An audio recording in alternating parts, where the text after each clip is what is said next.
Dear friends, I'm very saddened that in light of the coronavirus pandemic, we will not be able to make music for you on April 18th. However, right now social distancing is the best thing we can do to ensure that we stop the spread of this horrible and dangerous disease.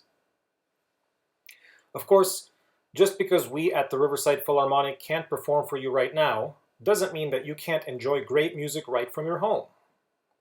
I wanted to share with you some of the films that I've seen recently that have exceptional scores, so you can enjoy powerful music that helps to tell great cinematic stories. Of the recent films that I have seen, 5 musical scores stuck out as exceptional. The first is Little Women, with an evocative score by the always musically elegant and refined Alexandre Desplat. I was lucky to get to go to a screening and reception afterwards and speak with Mr. Desplat and most of the cast. This is a lovely and original take on this beloved story by the brilliant Greta Gerwig, who is kind and humble, as was everyone else I spoke to at the reception. Desplat's score, like the one he wrote for The Shape of Water, is so rich and lush, you just want to bathe in the sound. The next film is Jojo Rabbit, with a clever and fun score by Michael Giacchino. I've met Mr. Giacchino a number of times, and he is down-to-earth and soft-spoken, and the music that flows from him is full of life, humor, and emotional complexity.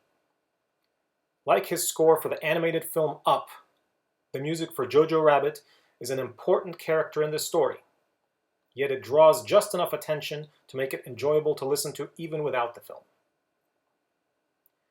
The third film is Klaus, with an intricate and brilliantly crafted score by Alfonso Aguilar. This is an animated film about Santa Claus that is touching and irresistibly enjoyable. The music balances the old style of writing cartoon music, where every little thing on the screen is reflected by a musical comment, and the new way, where the music is written more linearly and dramatically, like it would be for a live-action film. The bottom line is that it is a great score and also one that could be enjoyed with or without the film. The next film that I'd like to recommend is Avengers Endgame. I know what some of you may be thinking, I'm not into Marvel Comics. It is the final installment of the Avengers films, and it doesn't really matter if you saw any of the previous ones.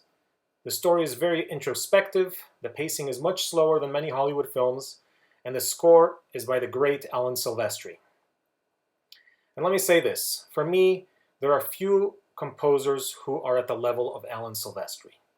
His use of leitmotifs and their subsequent development and musical intertwinings in this film and other films that he's scored, like the Back to the Future trilogy, is very similar to and at times every bit as complex as what Wagner did in his operas, which, by the way, also had superheroes. Just think of the Ring Cycle.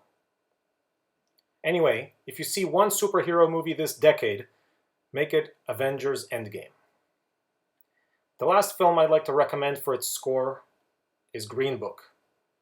The captivating and thoroughly researched score by Chris Bowers has a depth and directness that is perfectly fitting to this must-see story that sheds light on a subject matter that should be close to all of our hearts.